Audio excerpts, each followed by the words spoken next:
Olá, meus queridos, que a graça e a paz do Senhor Jesus estejam sobre a vida de todos vocês. Eu gosto de muitos assuntos e a astronomia certamente é um deles. Mas é óbvio que eu gosto muito mais da Bíblia, né? De qualquer forma, lá na Bíblia tem um assunto relacionado à astronomia que sempre chamou minha atenção. Sobre quando Josué orou e pediu para o sol parar. Falou com Deus e pediu para que Deus fizesse o sol parar, melhor dizendo, né? Está lá em Josué 10, do 12 ao 14. A história na sua integralidade.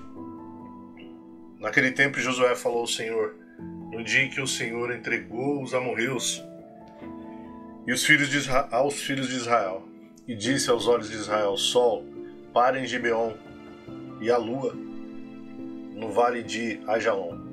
E o sol parou, e a lua parou, até que a nação se vingou dos seus inimigos. Isso não está escrito no livro de Jachar?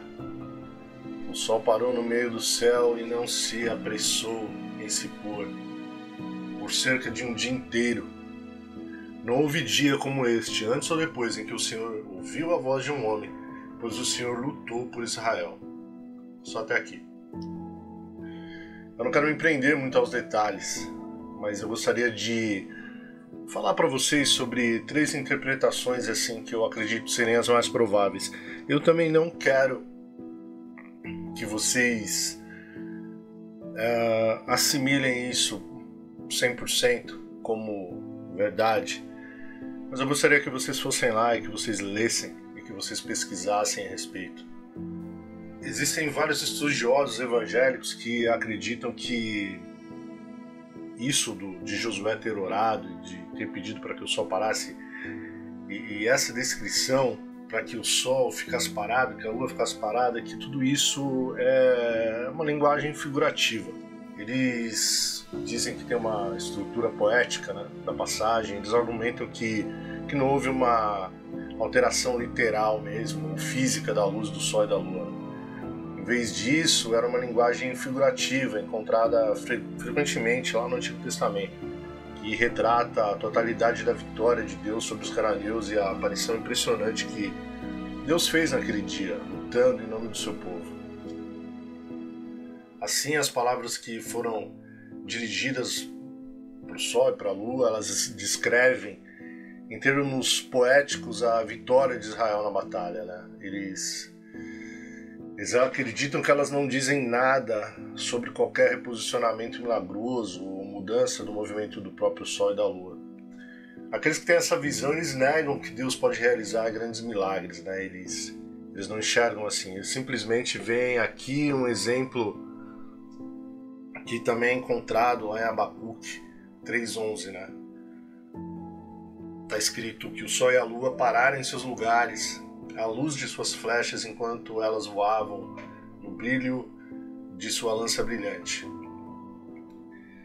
A gente percebe lá, nessa passagem também, que está escrito que o Sol e a Lua são personificados e descritos como se fossem pessoas paradas no céu, maravilhadas e estarrecidas com o poder de Deus. A gente vê isso também em Salmos, no 96:12, né? Que diz assim, exulte o campo e tudo que nele há, então todas as árvores da floresta cantarão de alegria.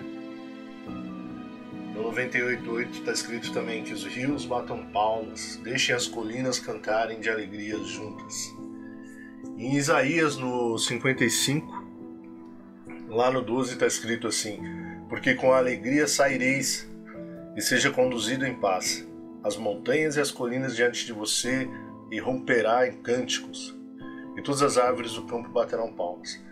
Bom, essa é a analogia que eles acreditam ser a correta, o sentido correto. Essa visão ela tem algum mérito, né? Até pela própria Bíblia nós vemos, mas eu não me convenço muito disso. Na minha opinião, existem opções muito melhores que essas. Uma segunda opção, e talvez a mais popular, é de que Deus estendeu milagrosamente a luz do dia para dar a Josué e Israel mais tempo para levar a derrota dos cananeus até o fim, até a consumação. Em outras palavras, a batalha durou muito durante todo o dia. Josué não queria que o início da noite desse aos seus inimigos uma chance para eles se reagruparem, né, e se recuperarem. Então ele orou para que o sol não se pusesse, mas para que ele ficasse parado e a sua luz permitisse que Israel acabasse de uma vez só com todos os cananeus, para que aquela luta ela se findasse naquele mesmo momento. É bem importante a gente lembrar que o autor do livro de Josué, ele não está argumentando de forma alguma que o sol literalmente se move ou gira em torno da terra. Os autores bíblicos, eles simplesmente fizeram o que fazemos na nossa época, né? Eles empregaram o que se chama de linguagem fenomenológica. Isso significa que eles escreveram os eventos como eles apareceram, e não necessariamente como eles realmente são. Bom, a gente faz isso o tempo todo, né? Na nossa época. A gente pode assistir um jornal e esse jornal vai dizer que o sol vai se pôr hoje às 17h45 e que ele vai aparecer amanhã novamente às 6 horas da manhã. Mas a gente sabe que o sol ele não se põe nem nasce, né? Só parece que se põe e que nasce, não é assim. Eu não vou explicar aqui como isso acontece, porque todos vocês sabem. Mas a gente sabe que existe todo um movimento planetário que está ligado à forma como o sistema solar funciona, etc, etc. Mas a impressão que nós temos é que o Sol sim se põe e que ele nasce. Assim, Josué dizer que o Sol parou e a Lua parou não é um erro, né? A gente é compelido, né, a reconhecer um erro apenas se a Bíblia ensinasse explicitamente que as coisas apareceram de uma maneira quando na verdade elas não são, né? Ou se a Bíblia ensinasse explicitamente que as coisas eram de uma maneira, quando na verdade eram completamente diferentes. Mas quando a Bíblia diz que um evento aparece de uma maneira particular, ou seja, parece a olho nu e de ponto de vista da observação humana ser uma maneira particular, quando na verdade é de outra maneira, não é um erro, né? Se essa segunda visão, se essa segunda opção estiver correta, como foi que Deus fez isso? Muitos afirmam que Deus milagrosamente parou ou diminuiu a rotação da Terra. Se você está se perguntando se ele realmente poderia fazer isso, eu posso te lembrar que Paulo diz lá em Colossenses 1, 16 ou 17. O Deus que chamou a existência do nada cada partícula de matéria física e que continuamente a sustenta e sustenta em seu ser, não teria nenhum problema em realizar um milagre dessa magnitude. Eu sou um grande Deus e isso não representa nenhum problema para mim. Santo Agostinho, Martinho Lutero, João Calvino abraçaram essa visão. Dito isso, eu não estou convencido de que foi isso que aconteceu. E eu vou dar para vocês duas razões pelas quais eu não estou convencido. Primeiro, parece improvável que Deus tenha realizado um milagre global envolvendo toda a Terra, apenas para estender a luz por um breve período de tempo, na área de Gibeon. Em segundo lugar, essa não é a única ocorrência de um milagre desse tipo. Lá em 2 Reis, no 20, do 1 ao 11, Ezequias adoece e é informado de que morrerá. Ele ora ao Senhor para estender a sua vida. Ele que diz: sim, darei a você mais 15 anos. Ezequias pede um sinal de que Deus o curará verdadeiramente. O profeta diz: ok. A sombra retrocederá 10 passos. Ele está se referindo a algo como um relógio de sol. Eu não sei se vocês sabem o que é o relógio de sol. Ele tinha uma série de degraus através dos quais a sombra era projetada pelo sol. O sinal era que a sombra se inverteria, voltaria 10 passos, o equivalente a cerca de 5 horas. A questão é que o sol parecia se mover para o leste em vez de para o oeste no céu. Se este foi um milagre global, significa que Deus não apenas interrompeu a rotação da Terra, mas também a reverteu.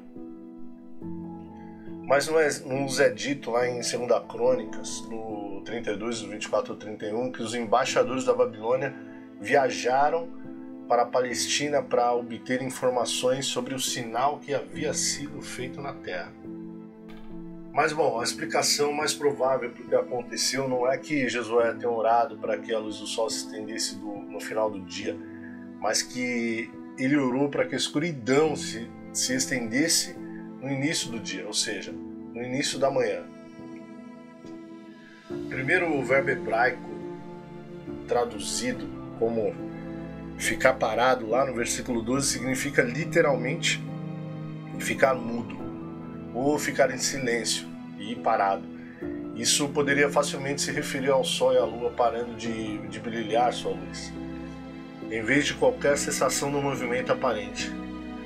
O mesmo é verdade novamente lá no versículo 13, onde a palavra traduzida como parou pode significar que o esplendor ou a luz do sol e da lua deixou de brilhar. Em segundo lugar, de acordo com o versículo 9, Josué e os seus exércitos eles marcharam a noite toda. Isso implica que ele atacou enquanto ele ainda estava escuro, né? Enquanto ainda era noite. Assim a batalha pode ter ocorrido no final da manhã, ou pouco antes do amanhecer, né?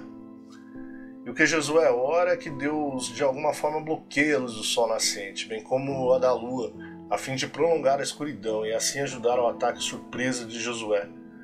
Em terceiro lugar, se a gente olhar novamente lá para o versículo 12, está escrito assim: Sol para em Gibeão e a lua no vale de Ajalon.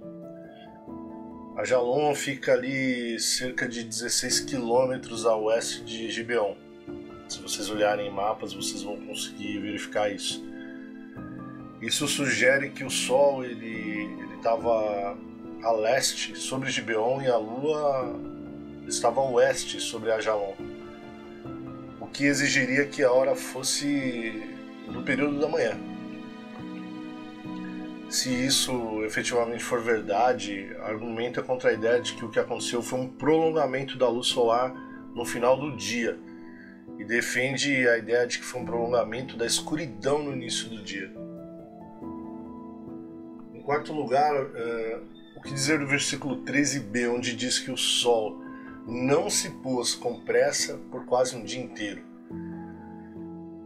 Os estudiosos eles apontam que isso poderia ser facilmente traduzido como em um dia comum. Assim, se o sol não fosse visível, porque Deus de alguma forma bloqueou o sol, de uma forma milagrosa, ele bloqueou o sol, bloqueou a luz do sol, esse texto ele simplesmente estaria descrevendo a situação em termos de como ela apareceu para eles que estavam ali naquele lugar. Como o sol estava escuro, não era possível vê-lo percorrer o céu, como eles normalmente observavam em um dia comum. Eu acredito, eu estou muito inclinado a pensar que essa é a melhor explicação, mas se tudo isso se refere a Deus de alguma forma, impedindo o sol de brilhar normalmente como faz no início de cada dia, como será que ele fez isso? Alguns argumentam que Deus fez isso por meio de uma cobertura de nuvens, resultando de uma chuva de granizos, talvez um eclipse. É difícil ver um eclipse aqui porque o Sol e a Lua são descritos em oposição ao outro, eles estão em paralelo, não em conjunto. Então fica difícil ver um eclipse nessa cena, né? Outro grande problema com a interpretação do eclipse solar é que os astrônomos sabem precisamente quando os eclipses solares ocorreram na Palestina Central, entre 1500 e 1000 a.C. E nenhuma das datas bate com a época que sabemos que Josué viveu, né? Talvez este milagre tenha sido como o do Egito na época do Êxodo, né? Onde a gente lê sobre a nona praga, lá no Êxodo 10, 21 ao 23. Então o Senhor disse a Moisés: estende a mão para o céu, para que haja trevas sobre a terra do Egito, trevas apalpáveis. Então Moisés estendeu a mão para o céu, e houve escuridão total em toda a terra do Egito por 3 dias. Eles não se viram, nem ninguém se levantou no seu lugar por 3 dias, mas todos os filhos de Israel tinham luz onde viviam. Isso está lá, acredito que eu já disse antes, né? Está lá em Êxodo 10, 21 e 23. Meus queridos,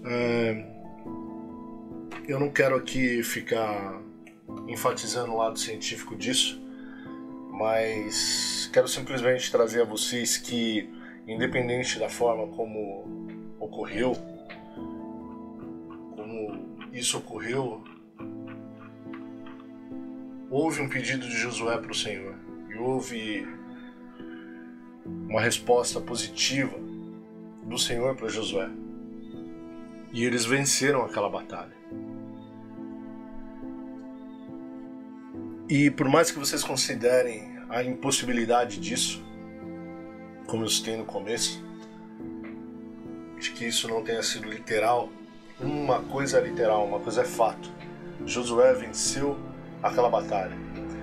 Josué era um tremendo estrategista, era um grande general, mas Josué tinha uma coisa que eu acredito que seja a mais relevante em toda essa história. Josué confiava no Senhor, Josué buscava o Senhor, Josué perguntava ao Senhor. Então, meus queridos, que isso sirva de lição para vocês quando vocês estiverem planejando algo, quando vocês estiverem pensando em fazer algo. É muito importante que vocês não deixem de colocar o Senhor nessa equação, que vocês orem, que vocês busquem a Deus e que vocês sejam sensíveis para ouvir o que Deus quer que vocês façam, para que vocês não façam aquilo que Deus não ordenou.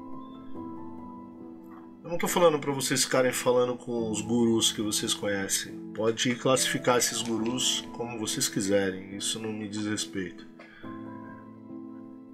Porque vocês têm a Bíblia e o céu foi rasgado de alto a baixo. Nós sabemos que o céu foi rasgado, o véu, perdão, foi rasgado de alto a baixo. Isso aconteceu, meus queridos, quando Cristo foi crucificado. Isso significa que vocês têm esse acesso novamente ao Senhor. Vocês têm esse acesso. Cristo morreu para que vocês tivessem esse acesso. Porque na época de Josué, os homens, os líderes, falavam com Deus de uma forma. Hoje, nós falamos com Deus de outra forma, porque o Senhor Jesus, Ele nos deu essa capacidade. Naquela época não era qualquer homem que podia falar com Deus. Um homem específico falava com Deus e esse transmitia para o povo. Hoje você pode falar com o Senhor. E você pode lutar e alcançar a sua vitória. Deus abençoe a vida de vocês, onde quer que vocês estejam nesse mundo maravilhoso do Senhor.